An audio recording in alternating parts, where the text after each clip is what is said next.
What exactly is Jey Uso going to choose come next week on SmackDown? We're here to discuss. My name is Tempest, and this is my lovely co-host Sat, and this is the WrestleTalk Podcast review of last night's episode of SmackDown. Make sure you get in, I was about to say your Ultra Chats, but that doesn't apply to this show because we're pre-recorded. But get in your comments down below on what you think that Jey Uso is going to do. Subscribe if you haven't already. Give this video a thumbs up. It helps the algorithm. Sat, how are you doing on this fine Sat-E day? It's Sat-E day, it's Sat-E time. We've had technical difficulties. This man has saved the day, guys. If it wasn't for Tempest for coming up with alternative measures, there would be, again, no SmackDown podcast. So thank you, Tempest, for fixing the issue. Man, we've been sitting here for what? Close to nearly 40 minutes trying to get this going. But I'm good. I'm excited to talk about SmackDown. What's causing all of this? What's causing all this? So, of course, as it is most cases on this show, the thing that we have to talk about first is what's going on this week with the Bloodline, because we're now a week out from Elimination Chamber. We've got the fallout happening. We're seeing how exactly the Usos and Sami Zayn and Kevin Owens is going to be set up for WrestleMania. And we got a very interesting chapter this week because we had a series of backstage segments this week that kind of tied this episode of SmackDown together and that led to the main event segment. So first, Jimmy Uso arrives at the building and says that he hasn't spoken to Jey all week, but tonight he's going to look him face to face in the ring and tell Jey to tell him what he needs to say. All that. Then, throughout the show, we had Jimmy talking to Solo and Paul Heyman saying, you know, maybe you should just go out there and talk to your brother man to man, twin to twin, Uso to Uso, even though Solo also qualifies as an Uso. Right. But no Solo in the main event. You stay back here with me.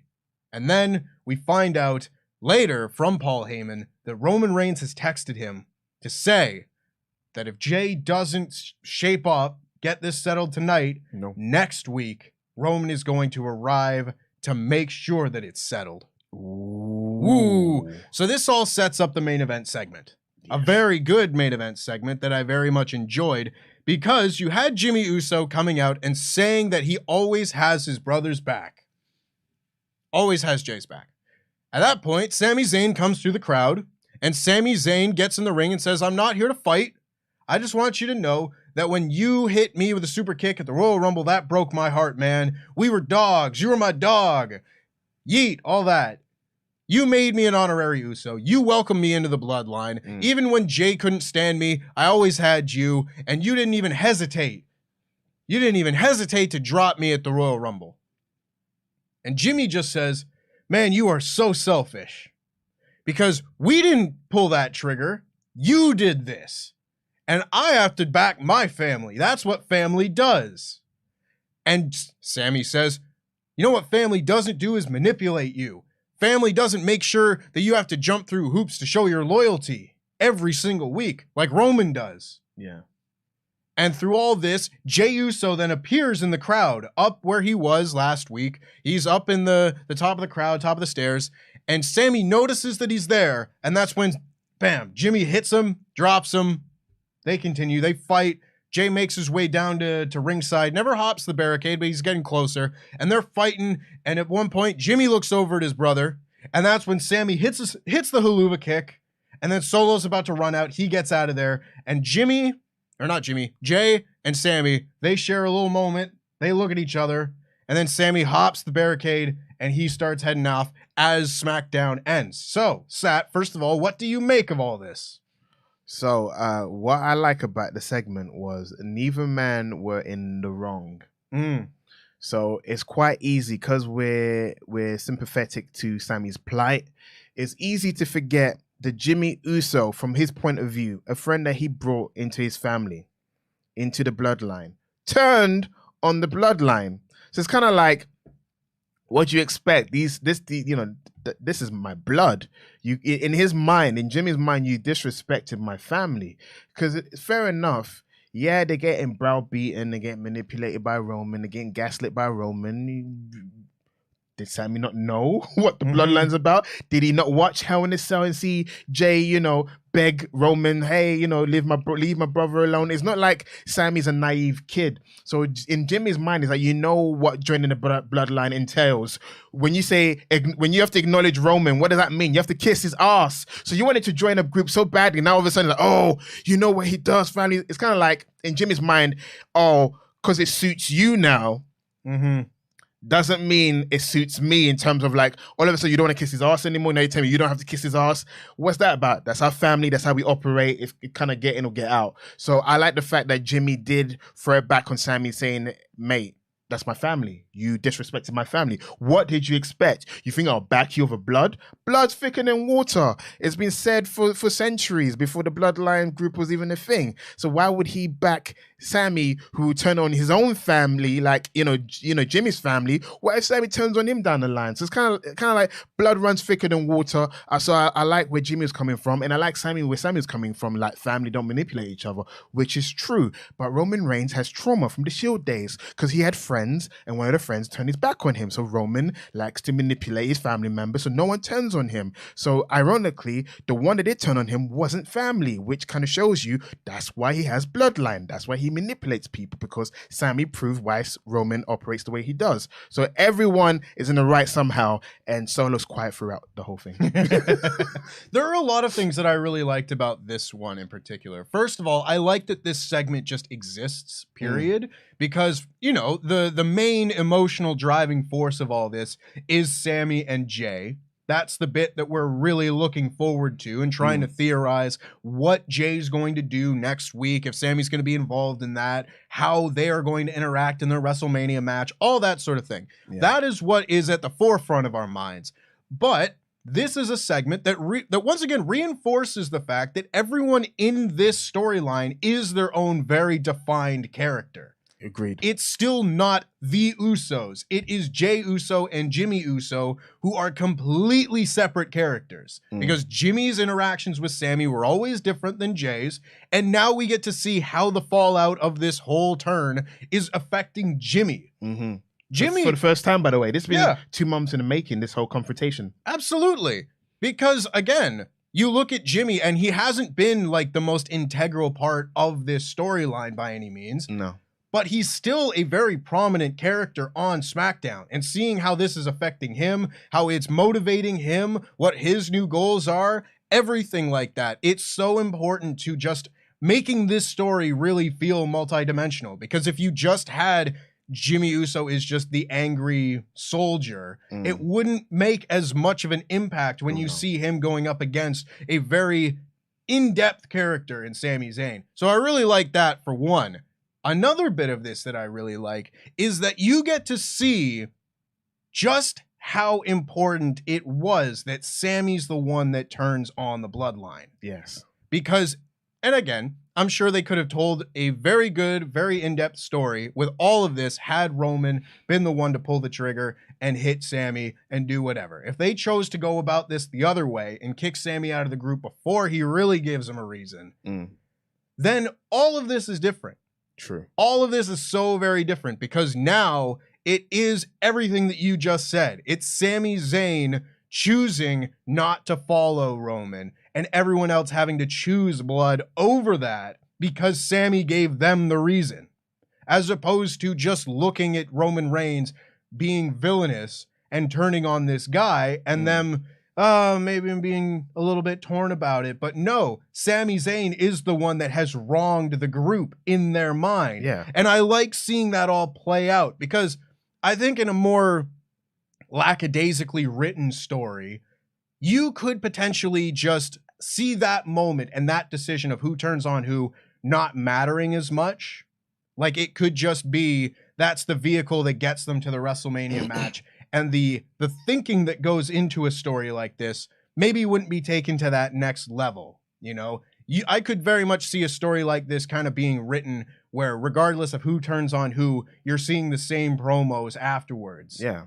But this is very specific to the story that is being told right now, because of the choices that these characters have made over the last year. I really, really like that. I like seeing the attention to detail paid off. And can I add as well, and I'm seeing from Jimmy's point of view, because if you really think about it, when Sami Zayn was in the Bloodline, he was arguably treated much better than the rest of the family members. How many times does Jimmy and Jey get promo time when Roman's in the ring, right? It's always Roman and Paul Heyman. When Sami was given that honorary Uso position, when he was given more prominent positioning within the group, he started also cutting promos. He even one time kind of accidentally barged into Roman because he got so excited about his role. Jimmy knew to keep his mouth shut and just go along with the flow. But if you think about it, Roman allowed him, hey, chill with me backstage. Hey, watch this match with me. So if you think about it, Sami until the Royal Rumble had it much easier than the rest of the family members. So I understand why Jimmy is like, quit your crap, quit your woe is me. You had it good. You're the one who messed up. Why do I have to follow you with your mess kind of thing? It's kind of like he remembers Hell in a Cell, how the family was fractured and that Jey went along with Roman, for family. Jimmy didn't understand in the beginning. Then he eventually realized, you know what? For family, for the uncles and the granddads and the brothers and so forth, it's easier for us to be together, united, instead of crumbling and embarrassing the family. Because the friction is not just embarrassing them, it's embarrassing the elders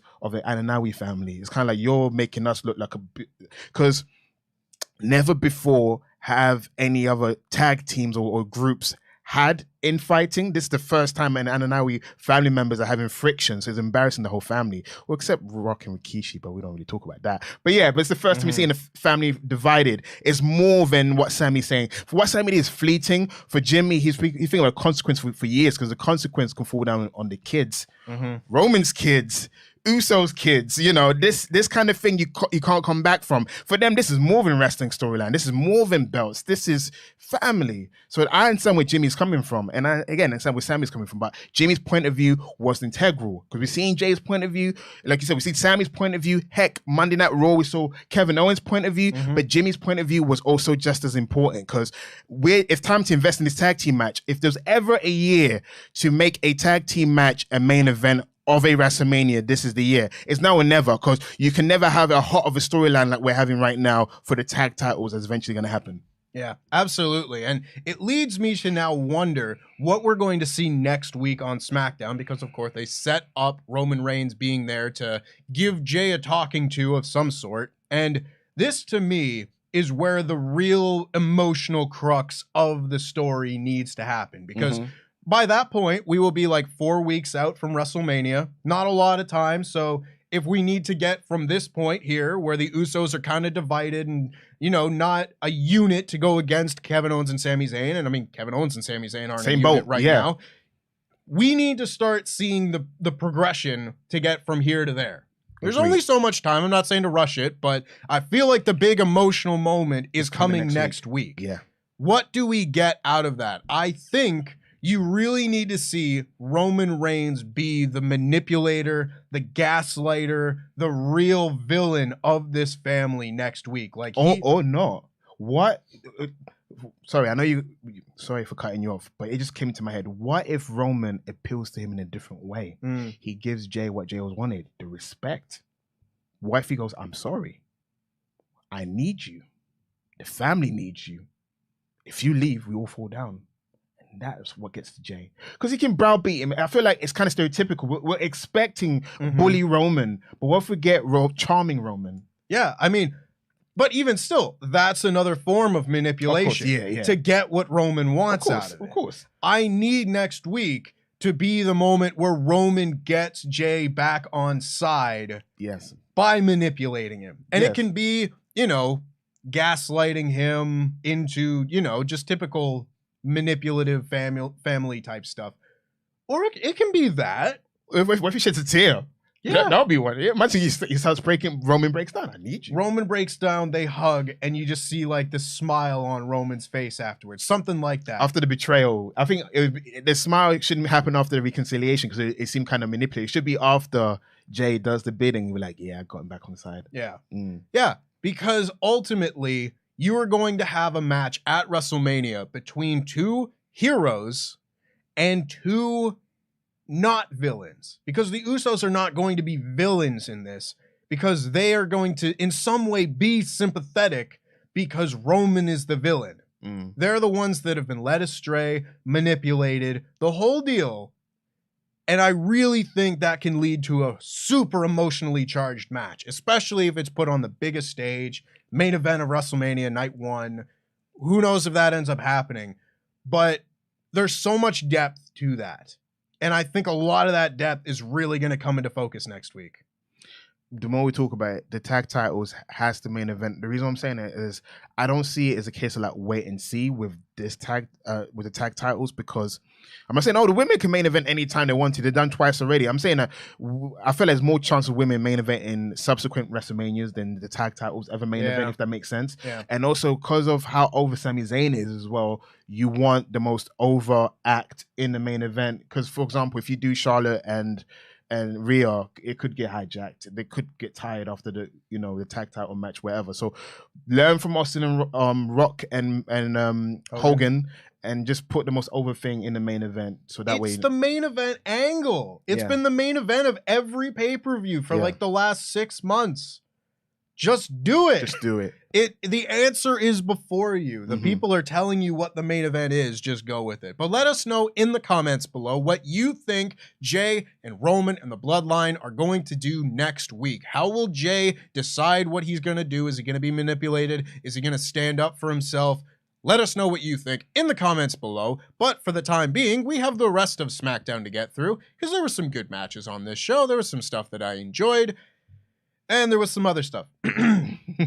So we open SmackDown after Jimmy Uso arrives with a trios match that I really enjoyed, because you had Imperium taking on Braun Strowman, Ricochet, and Madcap Moss, a real Franken team there.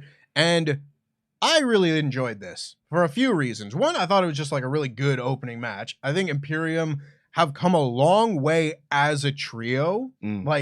Because for a long time, especially in NXT and everything, I only got the sense that it was kind of like, it was Walter and then it was the tag team. You didn't see them wrestling as a unit. It was the leader and the soldiers. Yeah. And fair enough, that's a good way of presenting it, given what Imperium was. But in this match, you saw a lot of like really good triple teamwork type stuff, where there was one moment where Ludwig Kaiser goes and slaps Braun Strowman on the apron. Braun Strowman tries to get into the ring, thus distracting the referee. And they send Ricochet out onto the apron. They kind of hit a high-low, which was really cool looking, sending him down, and then Walter picked him up and hit a slam on the apron. And that's how they went to commercial. Really good, like quick, good teamwork that just flows one move into another. Everybody feeling like they know the role that they need to play and play off of each other. It's really good tag team wrestling. And frankly, I don't think there are very many factions in WWE right now that are as good at doing that sort of thing as Imperium are. Agreed. I wrote down that Gunther was taking on Ghost of Victims Past. Yeah. Because you got Madcap Moss, who's a recent victim. Then you got Ricochet, who lost the title to Gunther. And then you got Braun Strowman, who also lost the title to Gunther. So it made storyline sense in terms of progression for all three guys to still have gripes against Gunther. And then we also had Drew McIntyre making an appearance during the match as well, which is also setting the seed of the rumored triple threat match happening on Mania. A lot of people saying that, it should be Sheamus's moment. Sheamus, you can hang on there for another year. I personally, I'm kind of skipping ahead in the match. I want Gunther to break Honky Tonk Man's record. Agreed. The title's a workhorse title, and for the last 30-something years, a guy not known for being a workhorse has been the longest reigning champion. Doesn't make sense. If you're gonna break Demolition's title record, if you're gonna break a lot of 80s WWE champions record, you might as well break Honky Tonk Man's record and place Gunther as the greatest Intercontinental Champion of all time. If any man deserves that label, it's Gunther. And also, it made me laugh. Ricochet kind of looked like a tag team, because Ricochet from time to time every year goes for an identity crisis with outfits. Yeah. This time he decided to dress like Braun. They both had black jeans, bold hair, black jeans. That's a thing. And then Viking Raiders made an appearance. What did you think of that? Do you think? Before you answer the question, did you think by Braun and Ricochet getting involved, they're trying to transfer the feud or the heat onto them? So that way... Maybe. So the end of this match came when Braun Strowman was making a hot tag and he kind of gets cut off, and then Madcap Moss tags in, and Madcap Moss is indeed still a loser, unfortunately. He comes in and he eats a chop and then a clothesline and then the powerbomb and gets pinned. And Then after the match, because as you said, Drew McIntyre came out and was watching from the entranceway, Drew McIntyre gets jumped by the Vikings. And then my initial response to this was, oh my God, we've seen this twice. But Sheamus comes out, lays out the Viking Raiders, or gets in a brawl with them. And then Braun Strowman and Ricochet come in and really lay out the Viking Raiders. And then Sheamus, McIntyre, Ricochet, and Strowman all get on the four corners and they pose. Notice that Madcap Moss is not one of the baby faces that gets to pose. No. I think that's very telling. Is he turning heel? Because there was a mention of commentary about how he blamed the fans booing him for why his performance was off, apparently on one of the internet shows or whatever they did after the SmackDown. Sure. As long as he's not telling jokes, I wouldn't mind it. But there were a couple things I really liked about this. One, I always like the idea that baby faces have the back of other baby faces, heels have the back of other heels, that sort of thing. It's very like 70s, 80s wrestling where it's just like you have the heel locker room and the baby face locker room, and all the baby faces like each other and all the heels like each other. Obviously, there are exceptions and everything, but I like the idea of just baby faces having friends, because how often do we see something like this where baby faces just get jumped and no one comes out to help them at all? So Rey Mysterio. Yeah, Rey Mysterio could use some help on this show. Where was Santos Escobar in that match? Anyway, we'll get to it. I like that they had each other's back here. I would like to think that the Vikings coming out and getting beat up by everybody is just kind of a way to have that moment with these four people and maybe transfer that heat from Drew and Sheamus onto Braun and Ricochet if they're going to continue being a team, because Lord knows I do not need to see Shrew taking on the Viking Raiders for a third time and just beating them. That to me is overkill. Redundant. Absolutely redundant. But as it stands, it seems like we're going to be heading in the direction of Drew, Sheamus, and Walter at WrestleMania for the Intercontinental Championship. I fully agree with you. I want Walter to win that championship, or win that match, retain his championship, and continue on, break the Honky Tonk Man's record, because at that point, I do not think there is any shadow of a doubt that you call Walter the greatest Intercontinental Champion of all time. You could say that now, and I wouldn't even argue with you. Given the matches that he's had, arguably the best Intercontinental Championship match ever with Sheamus at Clash of the Castle. Plenty more matches to add to an amazing resume this year. I think that gets punctuated with a great match at WrestleMania with Walter retaining, and they continue on for a long time because he's not close to breaking the record, but he needs to keep going. I can't see anybody else doing it. And also, just leapfrogging ahead into the future when we're reviewing SmackDown, when Cody Rhodes hopefully does become champion, I can see the man to dethrone Cody being Gunther. Yeah, absolutely. Like, that sounds like a fantastic SummerSlam main event. They want to sell out Ford Field, a big-ass stadium in Detroit. I think that's a good main event. And imagine if Vince was booking it and how bad that would be. America versus Germany again. Even Dear Austrian. God. Can you think how bad that feud would have been? It would have been America versus, just say you're from Germany and you're the great-great-great-grandson of that person we won't mention. Thank God we won't have to deal with that. It would have been. That's what I was thinking. Like, it's almost like apples and oranges how to book a Gunther versus Cody match. Vince would have been like, Foreign Hill. Yeah. He's foreign. Yeah. No one cheers for foreigners. Look how he talks. Very stoic. So let's all pray that we don't have to figure out what that's going to be like. Summertime, Sat, please tell me you're fine. Summertime Tempest, please. Speak to us. Speak to us in the future. Spirit. Speak. So that was a very fun opener. I enjoyed it very much. Every show needs to have a big trios match like this, because trios matches are great. They're always great. I like them. We then had backstage Rey Mysterio about to say that he's going to take down Karrion Kross once and for all tonight. And he gets interrupted by Santos Escobar, says that one thing that his family and Legado del Fantasma believe in is respect, and he has respect for Rey Mysterio. Rey Mysterio says that is a two-way street, mutual feeling, and they both get interrupted by Dominik and Rhea. Dominik says this is pathetic, and blah, blah, blah, and Santos says that he will teach him some respect, and then he didn't later, but again, it's fine. It could have been a thing of like Ray said, I can handle it. So he's like, okay, I'm gonna leave.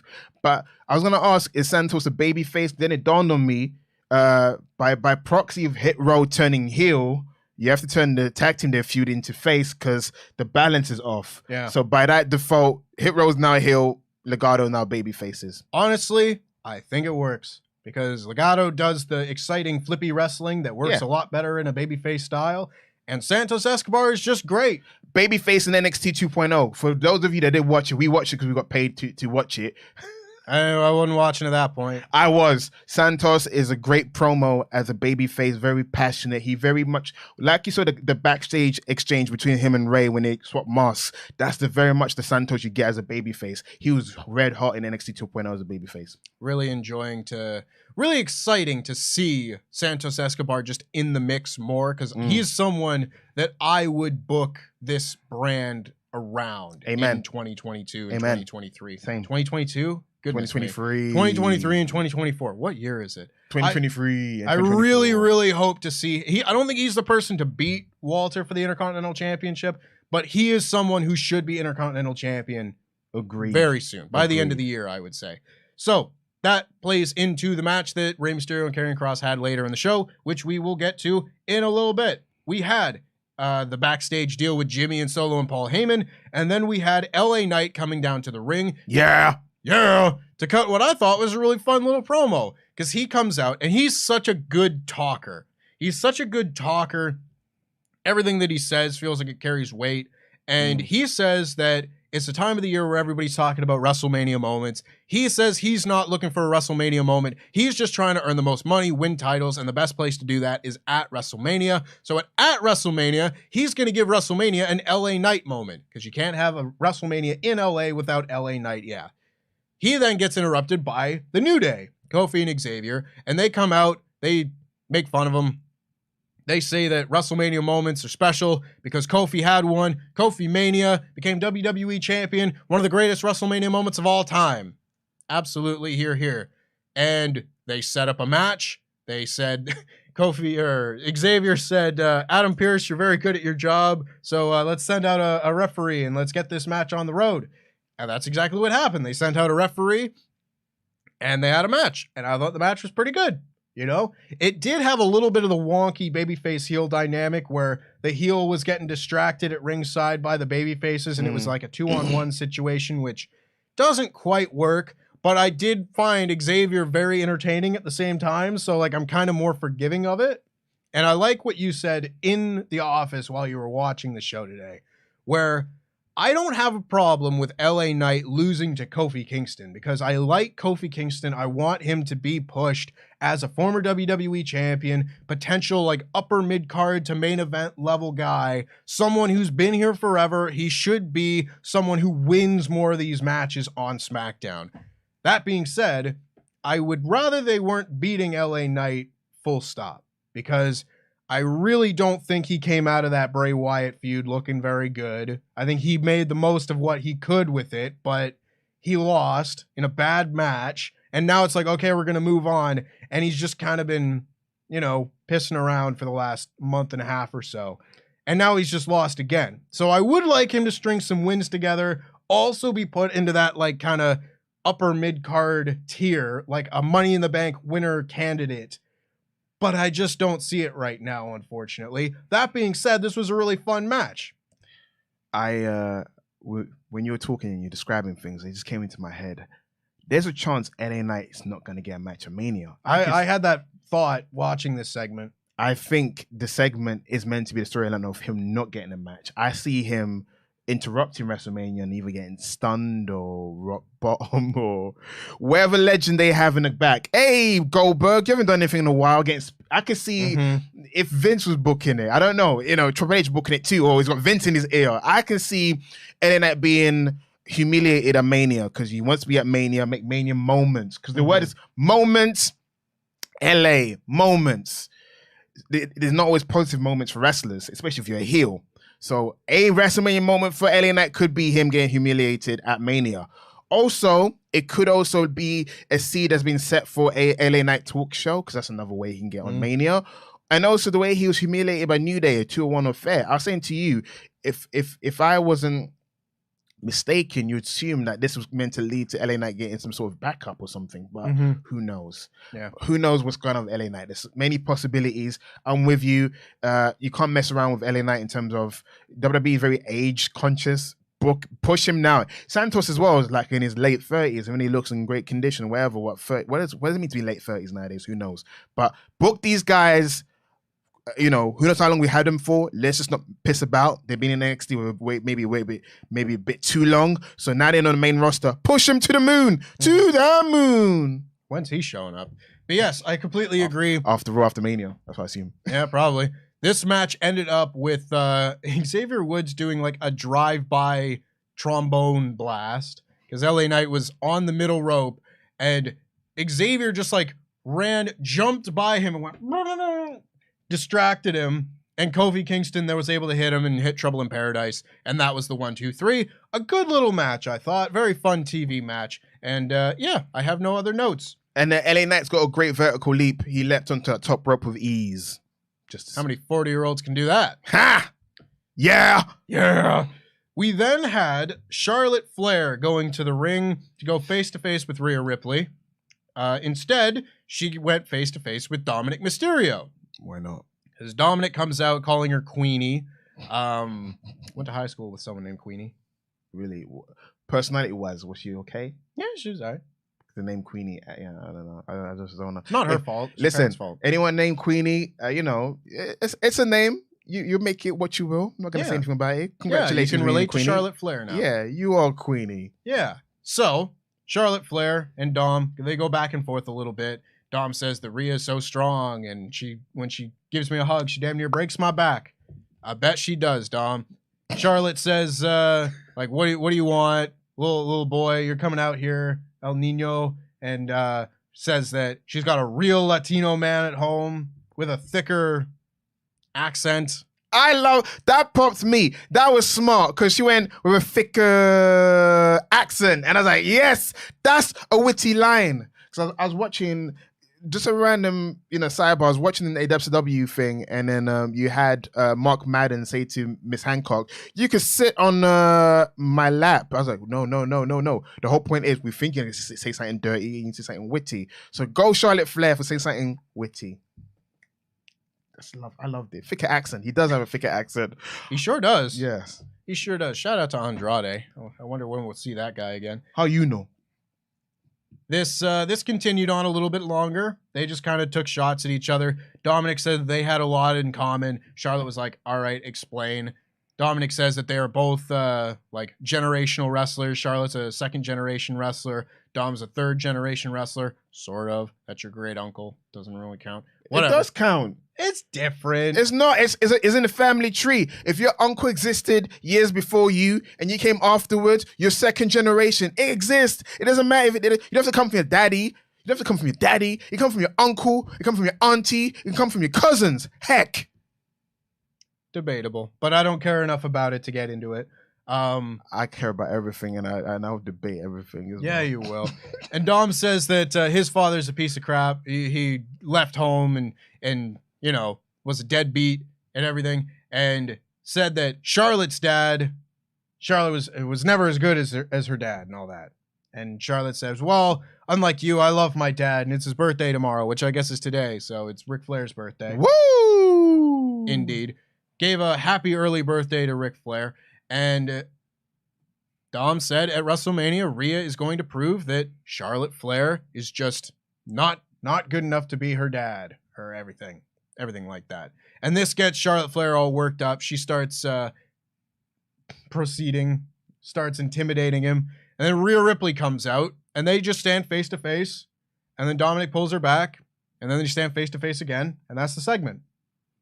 That's the important segment that's seen as being WrestleMania worthy. I'm not gonna 100% diss it because I feel like with the Usos and KO and Sami, they got weeks to go because it's February now. It's still February. We're late February, so they have to stretch things out. If they do the attack so quick in their mind, is like, where do we go next? We have to escalate it. We have to do the whole arrest warrant thing. We have to do the whole booting through car windows again. Mm-hmm. So they're trying to play the long game with this. I understood that it was like a tease. They finally had a face-to-face, and then next week gonna elevate it slightly, and until we reach the climax that is WrestleMania.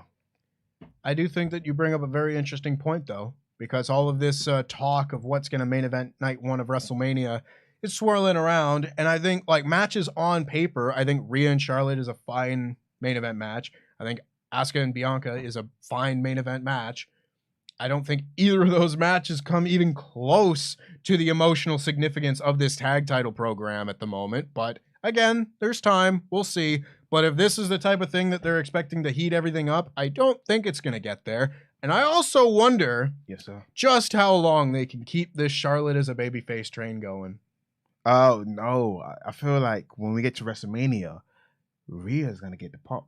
Yeah, exactly. Rhea is the cool heel at the moment. Rhea's the one that's standing up to guys, smirking. Even Santos couldn't do anything. Santos had this great backstage, baby face sheen, and then when he turned around, it's Rhea. Can't do anything about Rhea. Just get Zelina to smack her. But anyway. Rhea Ripley would eat Zelina Vega alive. Yeah, I don't know. We'll see. I mean, Charlotte Flair's never really worked as a babyface. To this day, we assumed when she was coming back that we'll get self-aware, bookers that know that Charlotte does not work as a babyface. Heck, Charlotte said it with Stone Cold Steve Austin on that podcast. She knows she doesn't work as a babyface, but yet we're doing this thing. But then again, Ronda Rousey being champion made anyone gasping for anyone to beat her and be champion. So right place, right time. Yeah, I agree, but I think it will be interesting come WrestleMania. That being said, we move on.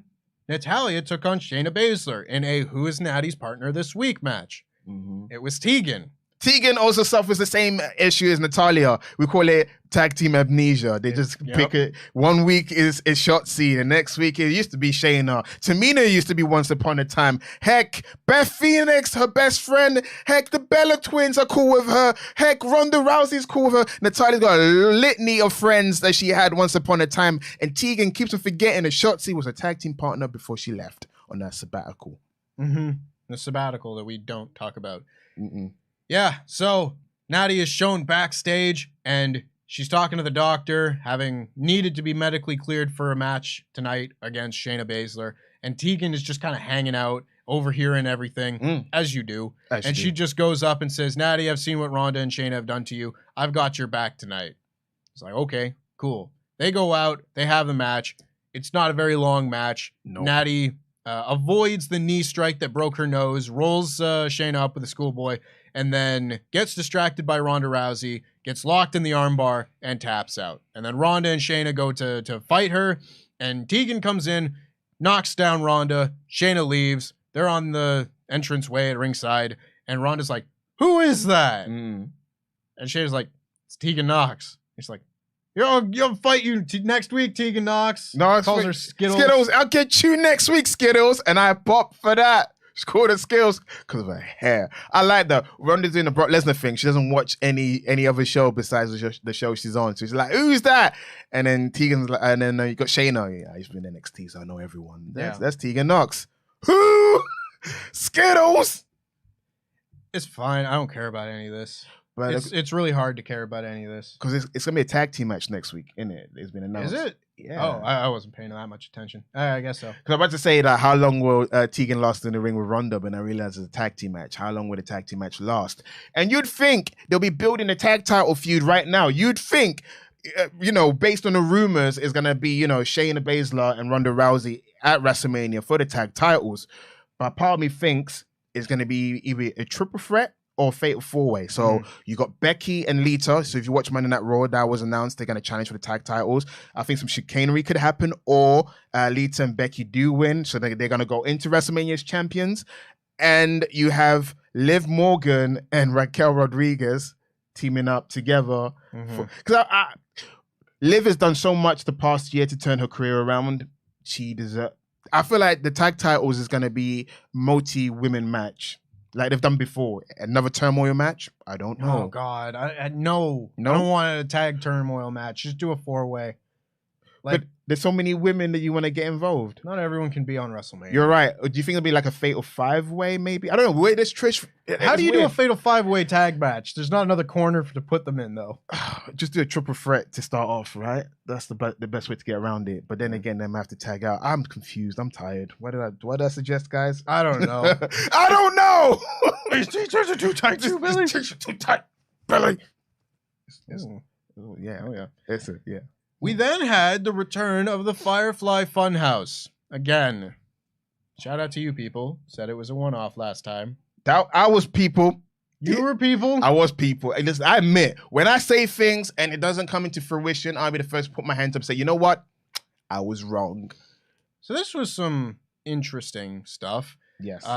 Bray Wyatt is on the TV in the Firefly Funhouse, fighting with action figures. The Undertaker fighting himself or whatever. SummerSlam 94 callback. What can I say? And then Bray Wyatt is in like a production area being like, oh my God, look at this. This is crazy. And they show clips of Bobby Lashley being like, I will not be disrespected by Brock Lesnar. I will not be disrespected by Bray Wyatt. And they cut to like a news. It was like Firefly Funhouse news. And Bray's just talking. There's a puppet there. And then he throws to the weather and Uncle Howdy's doing the weather. And then they cut. And it's a game show called like, Can You Keep a Secret? Yeah. And then, yeah, I don't know what to make of any of this. So, the important thing, when Uncle Howdy was doing the news, he spoke in a Stephen Hawking voice. He said, he's all of us. So what does it mean, he's all of us? And also, when Bray goes, can you keep a secret? A part of me is thinking, I know you say the Fiend's dead, but if there's ever a alter ego, Bray Wyatt, that can go against Bobby Lashley, it's the Fiend.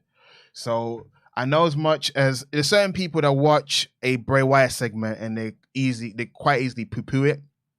I'm not gonna be that guy. Every time he's in the feud, I'm gonna let the guy cook.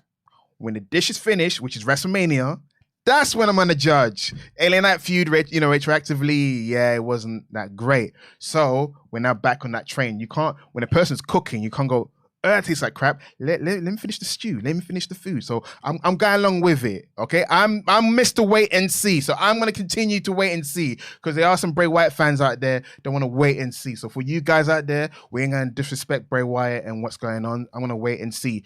There's clues in there. Can we keep a secret? So what is that secret? That's the question. That's the question. What's the secret? Think about the secret, man. Not the whole segment. Him laughing at himself in the tablet kind of made me laugh in a weird way. But yes. He looked at him like, wow, it's me. What's going on? You have to watch that segment. It is quite hilarious. Him, Bray Wyatt watching himself back. Funny. If you're the Bray Wyatt people out there, more power to you. This was a segment for you. Yes. We had Karrion Kross taking on Rey Mysterio. Again, this wasn't my favorite thing on the show for a few reasons. Reasons one. Yes. One of the things in this match that I didn't like was there was a moment where Rey went for a move. I can't exactly remember what it was, but Karrion Kross caught it, countered him, and slammed him, and says, I know your tricks, Rey. I've seen it. And to me, it's just very emblematic of sometimes WWE being tell, don't show. Like, you can work a match around guys having wrestled before and knowing each other's tricks. Yeah. There are loads of matches that are like that are, I mean, I'm not going to compare a stupid SmackDown match with Karrion Kross in it to like Omega Okada or Tanahashi Okada or something like that, because that's ridiculous. But it's like, that's a great example of the story being told in the match, you know?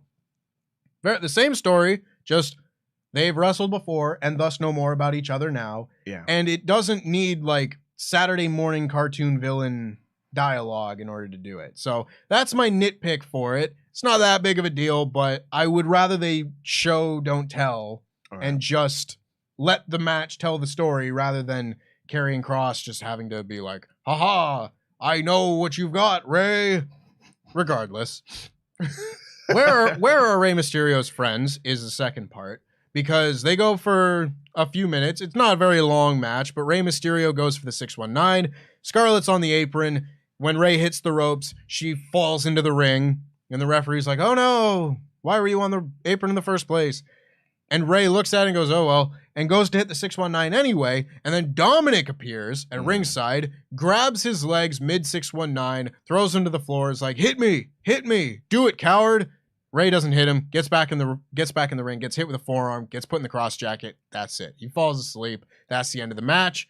Karrion Kross needed the help of 2 people to beat Rey Mysterio. I don't care. I do care. So I know you care, but I don't. The about optics. Karrion Kross. I care about the optics of it. No, I care about what Karrion Kross is meant to mean to WWE, what he's meant to mean to Triple H. He's meant to be an unstoppable force. He's meant to be a monster. So if a monster can't beat Rey Mysterio clean, he's no monster. Like, he's a monster. It's almost like there's a whole heap of horses stewing around the Intercontinental title, and he's not one of them. Yeah. That for me is kind of the ball's been dropped on the presentation and the consistency of how to book him. Because for me, it's like, you can't beat Drew McIntyre in vain. Right. That's important. Beating a former world champion matters. Mm-hmm. He beat a former world champion. That's why I can't say, oh, I've given up. It's like everything counts. It's like, what's the point of me watching wrestling if nothing counts? And shoulder shrugging. Everything has to have a meaning, a destination. You bring him back. You do the whole flipping, I say cuckoo clock, but you do the flipping Sands of Time with Roman Reigns. Now he's nowhere near Roman Reigns than he was when he first started. Back. Do you know what I'm saying? He's meant to be an unstoppable force. People talk about his hair. His hair looks more like Patrick Bateman from American Psycho. I hope they do that for the WrestleMania segment thing. He can make it work. Just, there's been Psycho guys with slick back hair. People saying maybe his hair is the reason why we're booing him. First it's like, he doesn't have scarlet, that's why we're booing him. Now reasons being now we're booing him because, or not even booing him, or we don't care because he's got long hair. I think I'm booing him just because he isn't that good of a wrestler. No, don't say he ain't that good of a wrestler. They're not letting him cook. He has to wrestle WWE's cookie cutter ways. He hasn't figured out. Listen, for the longest time, Sheamus had to fight the cookie cutter WWE way. Yeah, and I thought Sheamus sucked then too. Bingo, and then look what happened. Sheamus goes, I actually, or either that, or someone gave him DVDs or box sets of like of strong style wrestling and Gunter, and they're like, yeah, I want to do more of that. So maybe it's the same. Like Karrion Kross needs to figure it out. Might take him 10 years, like Sheamus. I ain't waiting 10 years. I ain't waiting 10 years for this guy to get good. No, saying get good. He's okay. He's okay. You know, in the modern, standard of wrestling, he's not bad. He just haven't been given a chance to show it. Yeah. But that pretty much brings us to the end of SmackDown. Overall, that was a pretty good show. With the Bloodline stuff, a fun opening trios match. I like the LA Knight Kofi Kingston thing. There's some good stuff on this show. I laughed at a moment or two, and the Charlotte and Dom stuff. Dom's delivery is what makes me laugh because, the guy, you give him a promo, he's going to come out. His delivery of it, I think that's what it is. It plays into what people used to hate about Dominik is not what works for him as a heel. Yeah. Right? It's like, look at his promo style. Look at his face. You used to hate it, but now you're meant to hate it, and now you're kind of entertained by it. I'm with you, because usually we say if it's not the Bloodline thing, SmackDown's kind of drab. But this week, it was a more entertaining show. I'll give it like a 3.5 out of 5. Yeah, that was it. Like, I didn't think, with the Bloodline stuff, I didn't think that this was necessarily a 3 out of 5 show. No. But I will say that it's maybe not strong enough to be a 4 out of 5 show either, so it's in the middle. Numbers are meaningless anyway. But yeah, I thought that overall, this episode of SmackDown didn't do a whole lot to set up WrestleMania outside of the Bloodline stuff. You know what I mean? Yeah, it's bizarre. It is, because it's weird. We're now at the end of February. Legit, by next week, we're going to be in the beginning of March. So the next show we're going to do, the next SmackDown show will be in March. So we're hoping they might start fast-forwarding all this hard sell, and then every few minutes, WrestleMania this, WrestleMania that. Wait, that was last year, and it's not stupendous this year. It's WrestleMania Hollywood. They're going to do the hard plug. So I hope next week they're going to get the foot off the gas, pedal to the metal, and get us straight to the destination. Because we saw some stuff. Like, we got the Drew McIntyre interaction in the Imperium match, which is a tease. At that point, wasn't really followed up on too much, and you had the Rhea and Charlotte thing. I don't know how much more we're gonna have from SmackDown on the WrestleMania card, like other than I guess Dom and Rey. Yes. But that was something, I guess. And the more I talk about it, like I was like, okay, I guess they did have a few things on this show. Maybe there's just not a lot of things that I'm really looking forward to. If it wasn't for Finn Balor screwing Edge over on Raw, I would assume Legado versus Judgment Day on WrestleMania somehow, you know, Dom's got Judgment Day, Ray's gonna have Legado in his corner. That's what I'm assuming is gonna happen. It would be great. I'm assuming and I'm hoping. I'm trying to, you know, manifest into existence because Legado should have a presence on the show. They absolutely should. Well, before we wrap things up, we do have some very special people that we would like to give shout outs to. That being the $25 and above Pledgehammers over at patreon.com/WrestleTalk and our lovely mods, because we can't do any of this without them. They are the unsung heroes of the WrestleTalk team, and every month we try to sing that song. So I think I can actually hit the music this time because we're streaming on the other thing, but a big shout out to the #1 villain, Nikolai Martinussen. Yeah. Colin McLean and Finn Balor. Yeah. He's not yo son. Okay, let me take that again. He's not yo son. He's my son. Phoebo Moisen. Yeah. Hannah A, baby. Yeah. And our mods, Andy. Yeah. Mod brother Chris. Yeah. CJ. Yeah. Mod brother John. Yeah. Les. Yeah. Mod brother Rob. Yeah. And of course, the mother of all mods, because she makes our world go round, Mod Mother Jenna. Mwah. Yeah. And also Paul, because that one was skipped. Yeah. Whoopsie. Thank you very much to all of our mods and everything that you do. And thank you to all of our 25 and... Hang on. Turn that off. Thank you to all of the $25 and above backers over at patreon.com/WrestleTalk. You can go over there and get a ton of exclusive content, including early access to next month's fantasy booking video with Adam Blampied, where he books his reign of WWE Champion Big E. You can get that right now at the $5 tier. $10 tier gets you the full extended cut of Survival Series, loads more content, weekly podcasts exclusive to Patreon. Make sure you go over there and sign up today. Otherwise, that pretty much does it for us over here. We'll be back on Tuesday with our Raw review. I think on Monday, we will have the next episode of Worst Match Ever. So there's loads of content right here on the WrestleTalk Podcast channel. Make sure you give this video a like, subscribe, enable notifications to always on so you never miss a podcast just like it. He's Sat, I'm Tempest. We've been the House of the Black Mask, and that was SmackDown. We're out of time.